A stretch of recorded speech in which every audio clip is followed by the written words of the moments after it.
in today's video I will be showing you how to change your birthday on your account on Bluesky easy and quickly.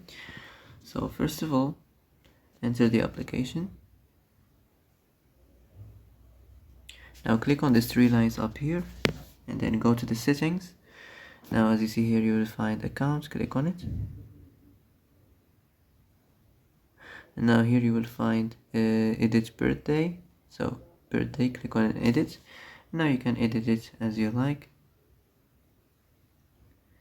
And after you edit it, click confirm and save. And that's it. That's how to change your birthday easy and quickly. Well, that's it for today's video. I hope this is the answer you've been looking for. If you like this video, don't forget to like and subscribe. And that's it. See you in the next video.